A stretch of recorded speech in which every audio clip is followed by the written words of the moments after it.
Welcome to Asking for a Friend. This week we have Laura Branning from Exit Real Estate Professionals. Let's start by introducing yourself to the internet. Well, hello, internet. Yes, my name is Laura Branning. I'm born and raised in Spokane, Valley girl. I've had my real estate license now for just coming up on 8 years. Previous to that, I was in broadcasting, and I even processed mortgages before that. Raised by a real estate agent, so this is my second language. When you set the listing price, how do you do that? Like, how do you know how to price your home? Well, really, I take a dartboard and I kind of pick with it. No, it's an art and a science. Depending on the area that the house is in, the amenities, there are some things that are routine maintenance that need to happen to a home. So just because you just painted on the interior does not necessarily mean it's an increase in price. The sellability of a home and the actual value are two different things. Talking to a real estate agent instead of just finding some number that maybe a website gives you on the internet is going to give you more of an accurate price. Once you set that price and it's listed, you're also going to get what the environment is reacting to it. Buyers will come if you've actually priced that correctly, and that's what you really want. So you said they should call a realtor first, but what happens if they think they can sell their home on their own? Because it's a seller's market, right? It's easy. Like, why should they call a realtor and not just sell it themselves? Well, there's a lot of intricacies that are involved in selling your home. There's liability, there's material fact, and many homeowners don't know that. Yes, they know their home. Yes, they know they want to get money out of it. But I mean, that's why there are professionals. It's just like any business. That's why you hire a professional. You're not just going to go get your own home loan. Mm-hmm. So, I mean, you actually need to deal with someone for that. So. I heard a stat or read a stat, and I'm not sure where I read it, so I don't know if it's legit. I read it on the internet, so it has to be true, right? 100%. That like 80% of real estate lawsuits are FSBOs, like happen because of a for sale by owner. Oh, interesting. I would think that that's part of having a real estate agent. Our job is to mediate a situation, to get it resolved, to get both that buyer and seller to closing. It is a collaborative, cooperative industry, and it's competitive. I mean, we compete for listings and for buyers, but at the same time, once we have a signed around contract, it is our job to see that deal to closing. It's our job to get everybody to win in that situation. So yeah, hiring a listing agent will help you. I would assume you're going to sell for as much, if not more. And the market conditions don't play into that, right? Well, and it's getting your home in front of those buyers as well. Yes, you can pay to be on a website here and there, but getting on through the MLS through a real estate agent who's actually guided through that process, we can syndicate to so many different websites as well. Getting in front of those buyers, and buyers, I had read a statistic. I think it's 94% of buyers find their home online with their real estate agent. So. You're just going to find more buyers that way too. So you've called you've decided you're not FSBOing or for sale by ownering, and you've called your realtor. And then I'm assuming you guys get together and have the listing appointment. What happens in one of those? My initial listing appointment is to really see what we're looking at with the home. I want to know the different features of the home, even if it's a gas furnace, gas fireplaces, electric heater, if you have a heat pump. I want to know if there's a sprinkler system in the yard. That way I can actually find that value for the house. But I mean, that's where we're really going to find that strategy for selling your home as well. Because it's not just pricing a home, it's scheduling open houses, brokers opens, because I think those are still important even in a seller's market. You really want to connect with that industry, with the public that you're dealing with. So should they interview more than one realtor? Well, that's really up to them. If you feel confident in your real estate agent, especially if you do have a friend, that friend is going to be accountable to you as well. It does not hurt to get another opinion. If you're comfortable with your real estate agent, I even say that with my lenders as well. So if someone's going to look to buy a home, I want them to be comfortable with that lender. That's the same goes for listing agents. Be comfortable with that agent because you're going to be dealing with them with a lot of possibly very tough conversations.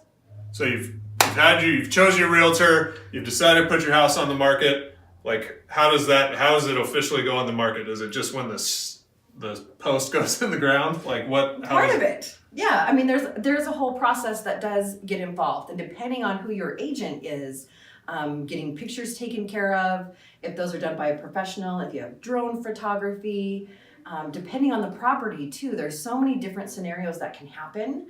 But I mean, even some of the sign companies getting that timing down as well. But yeah, ideally, you want to have your house on the market, have that sign in the yard, and have buyers ready to call, those agents ready to call and set up those showings. How long does it, like from the kind of the day of the listing appointment and you decide to list to like, when the sign goes in the yard, how long does that usually take? It really can depend on the situation. I've had clients that, have wanted to work on their home if they have projects that they need to do. But once we're actually ready to pull that trigger and get those photographs done, I mean, you can have that done easily within even 4 to 5 days. Because then it just becomes the process of uploading the information onto our MLS, getting the photographs done, and kind of making sure you have all of the aspects covered in the process. So it's pretty quick, right? It's Yeah. not like a month or whatever. Correct. So how much does it cost to sell your home? I know like that's one thing like you're selling, but like you actually have to pay money to do that, I would assume, right? So how much does it cost? You do have to pay to sell your home. And going over those numbers with a real estate agent too, they will get very dialed in at the end closer to closing, but it's going to be about 10% to close. That's covering your agent's fees for buyers and covering your agent, and your excise tax. There's holdback fees for water because that's a lienable item. It just covers all of those bases for you as well. So at about 10%, that's feels like a lot, but you're gonna make a lot of money when you sell your home too. Right. When do you have to pay that? When's the check due? When's the rent due? That is actually paid out of your closings, and many times you're going to have proceeds that come out of closing, so it's just deducted from that proceeds check. So it's not like upfront you have to write a check for services undone or whatever. Correct. Yeah, you can end up paying a real estate agent a retainer fee.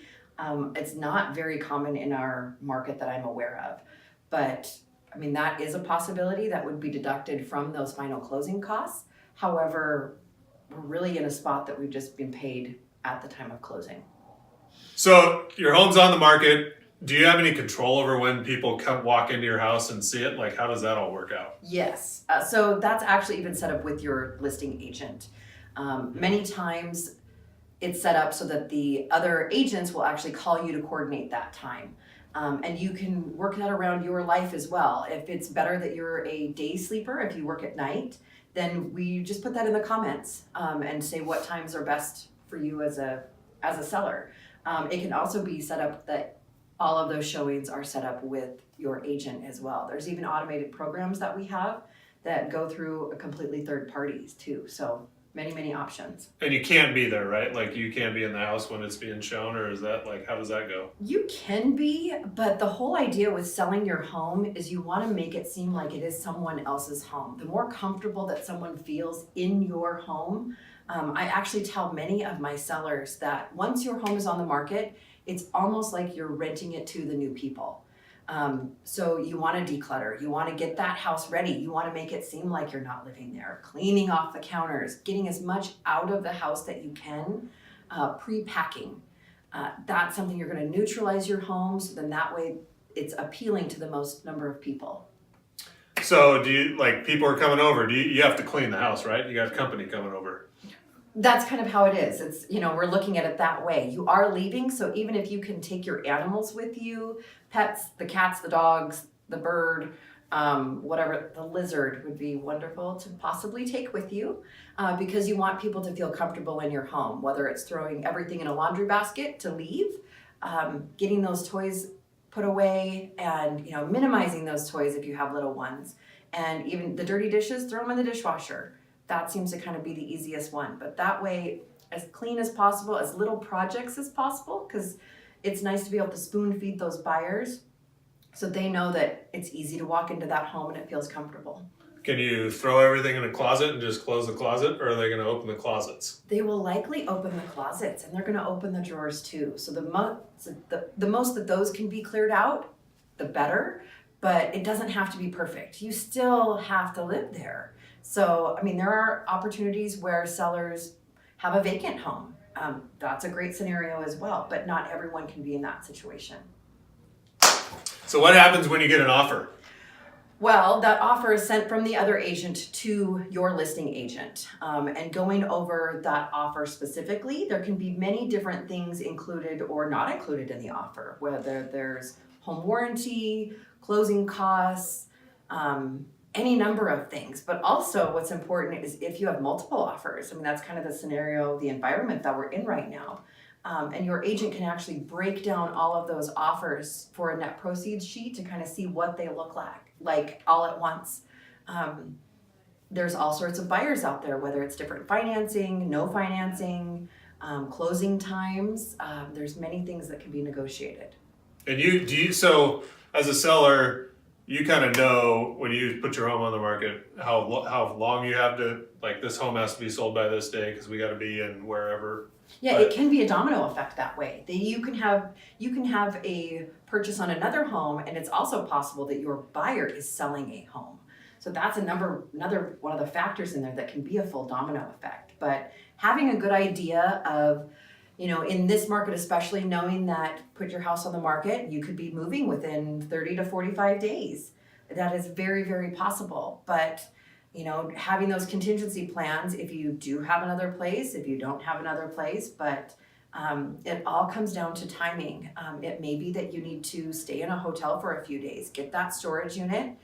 There's the mobile storage companies that do that as well. Those are great options that have come out with the real estate industry. But keeping all of that timing, I stayed in my mother's basement for 2 weeks with the stomach flu when I moved. It was not the way I wanted things to go, but you just have to be flexible at that point. So everybody's going to win in the scenario. You're going to sell a house, somebody's going to buy your house, you're going to get into your next location, whether that's renting or even owning as well. So what happens when you accept an offer? Like, offer's made, you accepted it, now what? Well, as long as you have accepted it, because you can still go into a counter offer situation. So you're not agreed upon until you have mutual acceptance. Then you start to know your timelines. That first 10 days can include a home inspection, very likely will. And it's just starting that packing process. But really your home does not become pending until after that home inspection, if there is one. I usually tell my sellers, don't get too worked up until after that home inspection as far as, getting everything moving, and because it tends to be kind of a bit more of a mess to move out of a house. So getting those boxes and everything, that's a good process to do. But even if things start to move towards a garage or a rented space, it's a great time to do that when you start to have that timeline together. So your agent will be able to walk you through that process too. The more that you can pre-pack in prior to listing, it's going to create less stress during the actual closing process. So inspection is kind of when it's officially. Yeah, you go from contingent to pending at that point. You still can have finance contingencies. Things can come up because every scenario is different. But in a typical process, that's basically how it flows. So in the inspection, let's say, because I feel like this probably happens a lot, buyers are like, fix this, this, and this. You don't have to fix everything, right? Correct. That's also, again, mutual acceptance on that as well. There's a number of ways to negotiate that too, whether it's a dollar amount, as long as it works with the lender too, because there's many factors that need to be in play with that. Really, a lot of times I explain a home inspection to be kind of a homeowner's manual for the house. You're going to find out where the water shutoff is, where to change your filters, things to maintain that home, the style of roof, if you're going to need to remove moss from it. They are going to find highlighted pieces of the property. I mean, they're going to be in your summary of your home inspection, whether there happens to be water damage that they see. And there's so many advancements in home inspecting that they can see if there's been water in the wall, if it's wet, kind of thermo cameras and everything. You can even go so far as to get an air sample done of your property. But that's also when we can have radon testing done. It's an odorless, colorless gas. There's many options within that process, but you are not stuck in any of that until you actually have mutual acceptance. So what's the difference between the inspection and the appraisal? Well, first you're going to start off with that inspection because you want to make sure that you approve of the property that you're buying. Or so those buyers are coming in approving of that. Because when they come in for the first time and they love your home, that inspection actually gives them a time or a chance to even go over the house with a fine-tooth comb. And that way, like I said, it's their homeowner's manual for that property. Once that happens and they like it, then you get that appraisal done. And the appraisal is actually done for the bank. The bank is checking on the collateral for that property. It's not for the buyer necessarily, it's just to confirm in that process. So that's where the major difference is. They're looking for size, value. They're not looking for the color of the wall. They want to make sure the wall is there itself. So that's mainly the difference for that. Do you as a seller need to do anything special to repair the home for either one of those? I think if anything, continuing that pre-packing process, because the home inspection is that visual inspection, and then the value for the appraisal, you're going to get more value with the space that's in your home, the bigger that it feels even, and an appraiser is going to be able to see that. They are going to go off of the specific measurements, but giving them that access so they can make those measurements and get through the home fairly quickly. An inspection will take anywhere from 2 to 3 hours, or up to 2 to 3 hours, and an appraisal can take maybe 20 minutes. So you said the appraisal only takes 20 minutes. Like, why? Like, that's a very, explain to them why it's not necessarily just 20 minutes and what really happens. Well, and they may just have access to your home for 20 minutes, actually being inside your home, but they also have to review all of the comparables. They're looking at other homes, they're driving by other homes, doing research, drilling down to find more information on other homes to provide that value. So it's not just looking at your home, they are actually going out there looking at the other homes as well. And not necessarily with a fine-tooth comb, they don't have the access to that, but all of the information through the association and previous sales is what they're looking at as well. So when do you get the money? I want my money. Show me the money. That's after closing. So it depends on what you're doing. I mean, if you're going into another home, you may not actually see that money because it can go just right to that other closing if you have a simultaneous closing. But really, you would get that check when you sign. You're going to know that it's funded possibly that next day and when it's recorded at the courthouse, and then funds can be released. So then you can pick up your check or have it wired or have me deliver it. Many options. You can get a check or because some of it I would assume is a fairly sizable amount of money. Yeah, so that can be wired, but it's really making sure that you have all of that decided even beforehand. The closer will go over that with all of the options before you are to the closing table. So we always ask, where is your favorite place to eat or have a drink in town? Oh my goodness.